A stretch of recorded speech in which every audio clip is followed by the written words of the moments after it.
Boa noite a todos.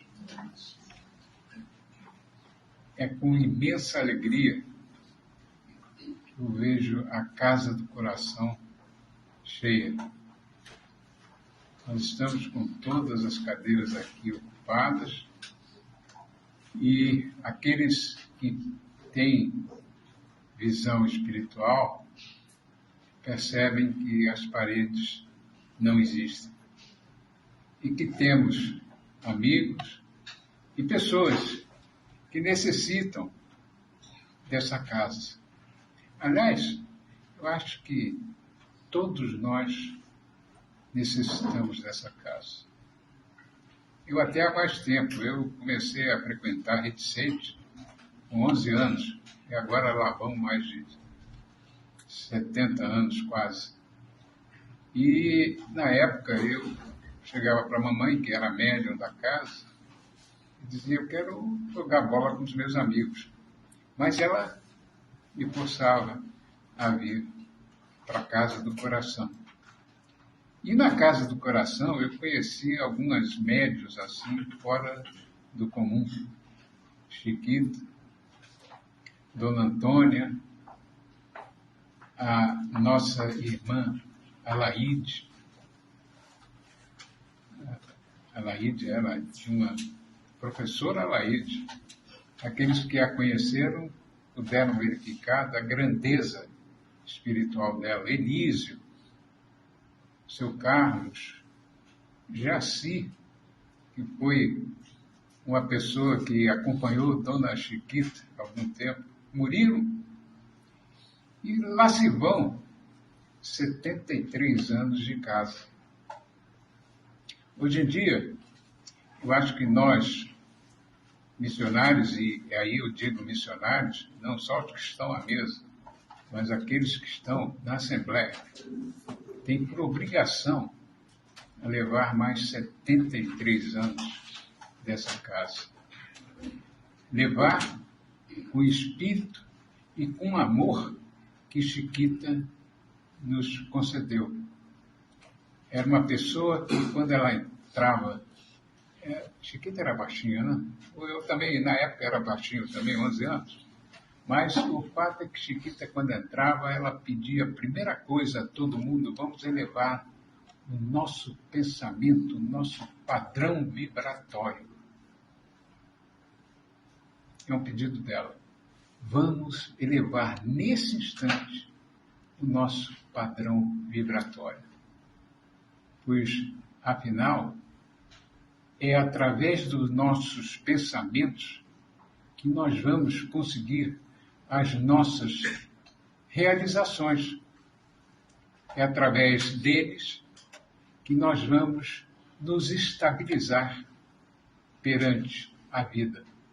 Essa vida que, nesse instante, está estapafúrdia, que está merecendo, vamos dizer assim, olha, eu quero sair da terra, para que eu quero soltar. Eu já ouvi falar nisso. Né? E é verdade, tem alguns momentos que a gente está percebendo, poxa, mas será que eu preciso passar por isso? Aí surge a pergunta. E a resposta sempre vem quando nós estamos um pouco mais tranquilos, um pouco mais condizentes com o pensamento maior. Nós aqui estamos presentes, estamos vivenciando o melhor de nossas vidas. Aquilo que nós estamos a passar é aquilo que nós precisamos. É lógico que, em algumas situações, a vontade é chutar um balde. Mas a pergunta é, será que nós podemos nos controlar?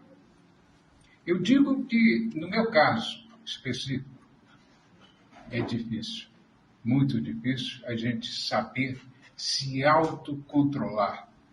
Mas esse autocontrole, esse autocrescimento é lento.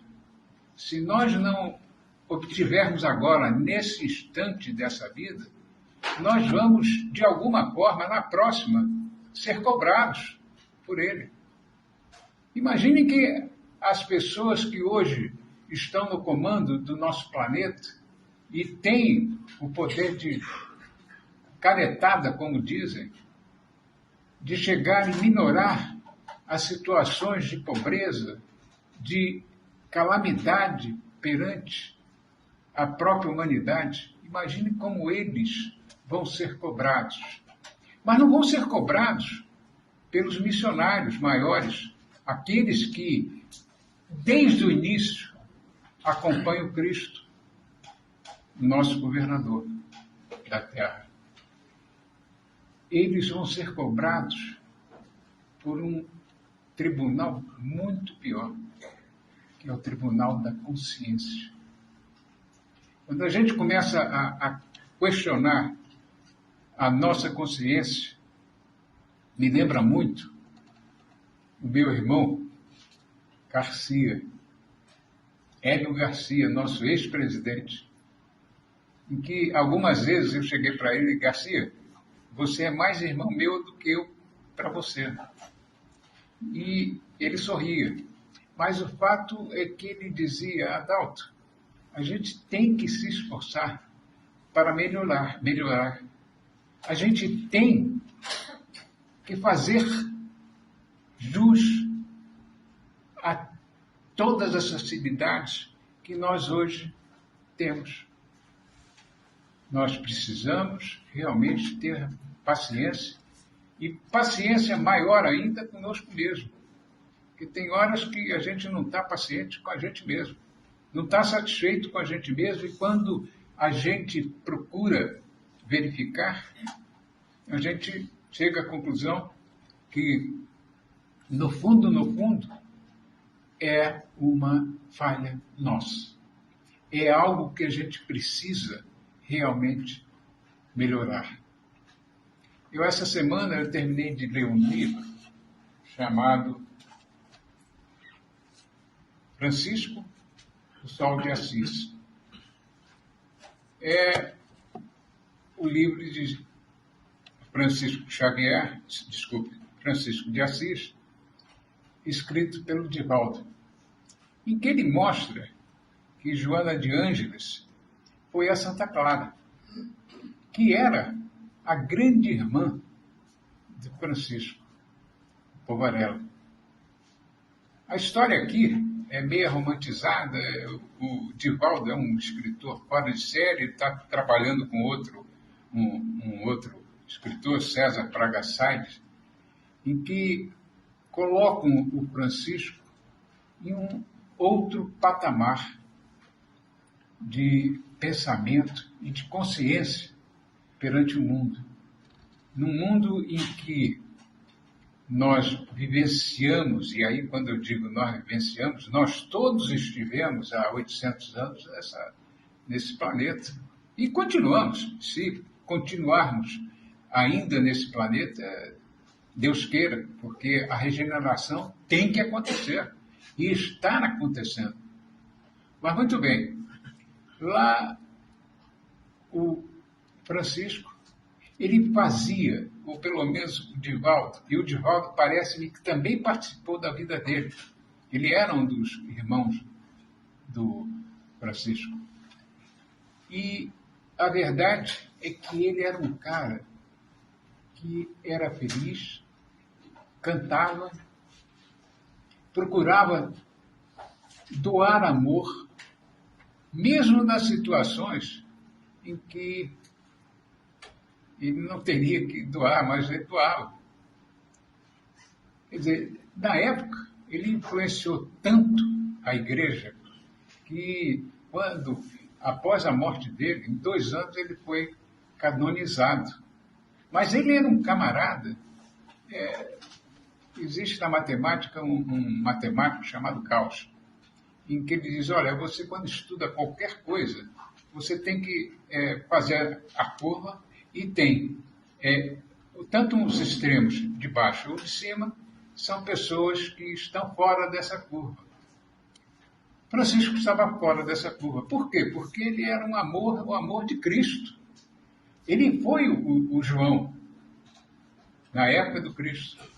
Então, essa turma toda, que hoje é missionário, continua acompanhando e trabalhando para que aquilo que o Cristo colocou há 2000 anos seja verdadeiro. E o que o Cristo colocou de mais importante? Amai uns aos outros, como eu vos amei. É difícil, hein? Muito difícil. Porque a gente tem, vamos dizer assim, experiências, e as experiências são as mais diversas possíveis. São experiências da família, são experiências dos negócios, dos vizinhos, enfim. É um arcabouço de problemas que nós temos e necessitamos passar, de forma a, de alguma maneira, mantermos um padrão de pensamento. Nesse livro mesmo,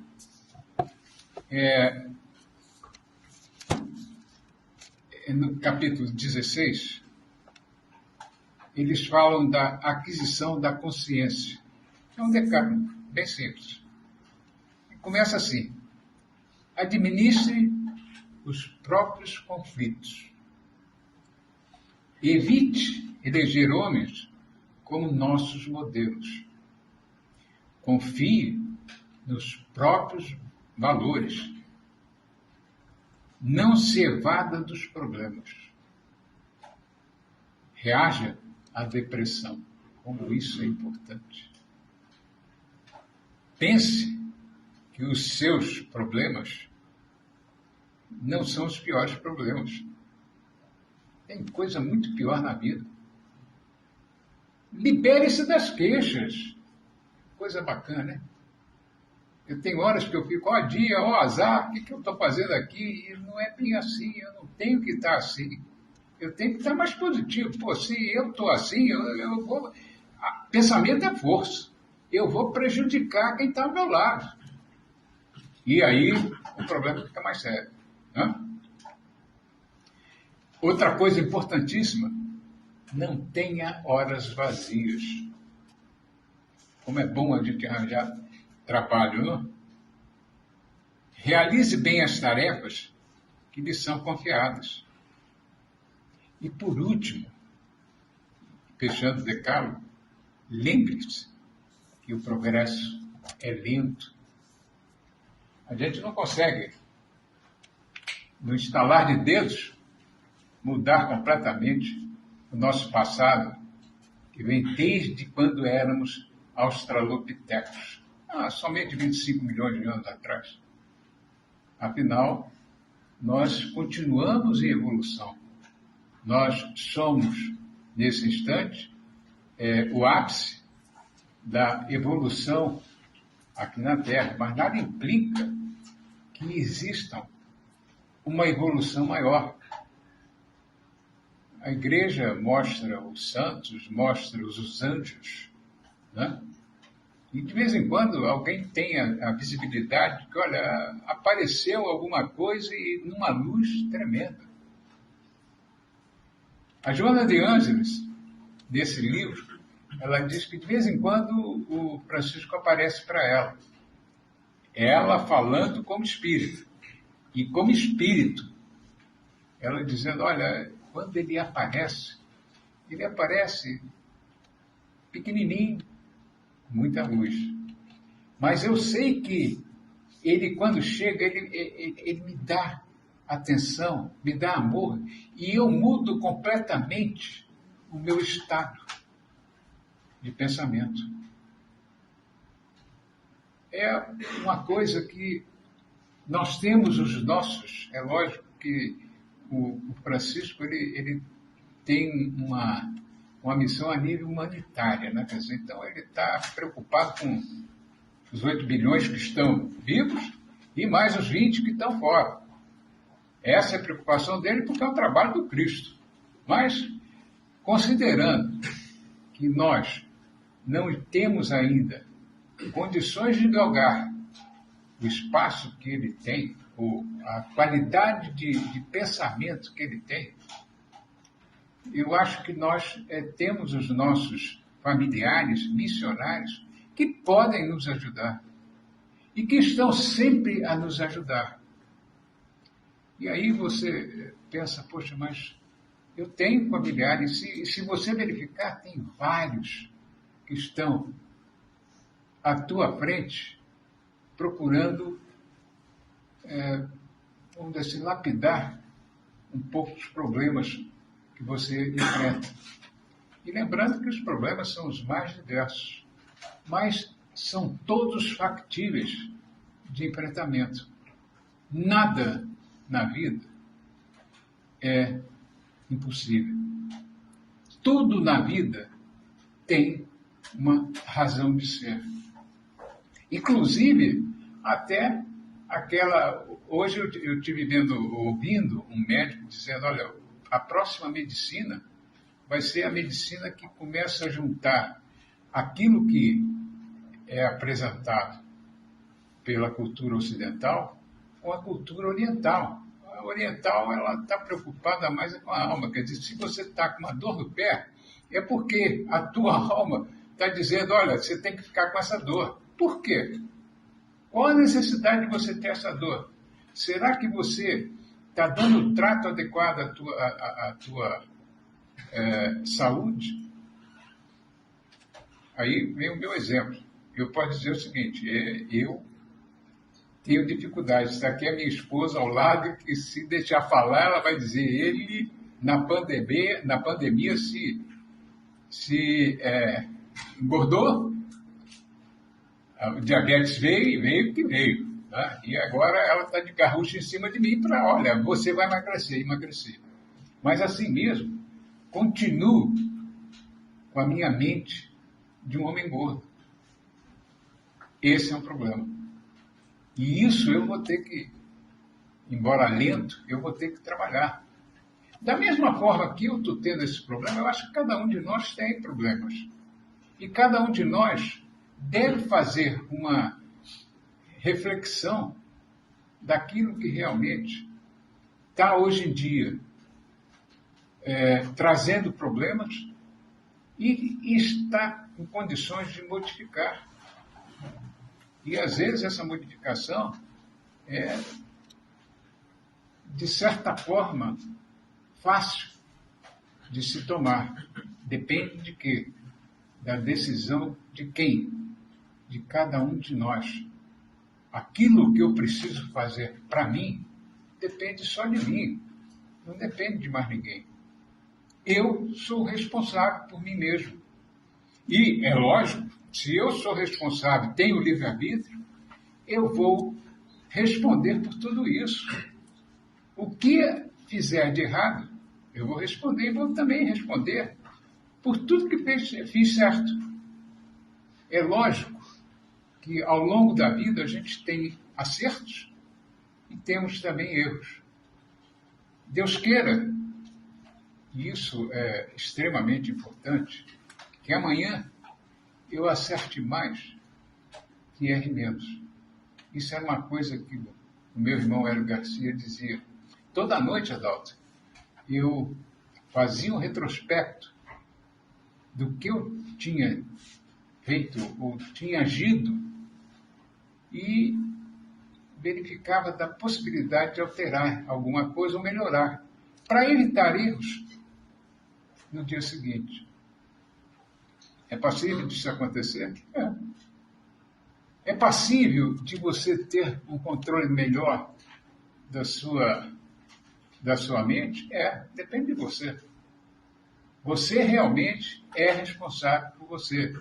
O seu livre-arbítrio leva você a fazer qualquer coisa, de boa ou de má.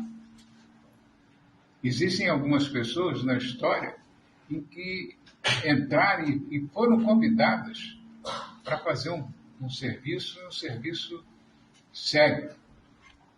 A gente tem conhecimento que o Napoleão ele foi colocado para que entrasse e fizesse na França uma estabilidade, aceitasse ou colocasse a Revolução Francesa nos trinques, vamos dizer assim. Só que ele se empolgou com o cargo, virou imperador. E aí, aquilo que ele foi e estava para fazer, deixou de fazer. Ele tem seus méritos? Eu acho que tem. A Revolução Francesa, aquela que todos nós, a maior parte daqui, participou disso. Né? Quando a gente vê a Los Enfants de la Patrie, eu fico arrepiado. Mas, já acabou? Eu agradeço e peço a vocês que, nessa noite, procurem seguir os conselhos do nosso irmão Hélio Garcia, verificar aquilo que podemos e fizemos durante o dia, aquilo que a gente pode modificar e para melhor. De resto, continuemos a viver na paz de nosso amado Mestre. Muito obrigado.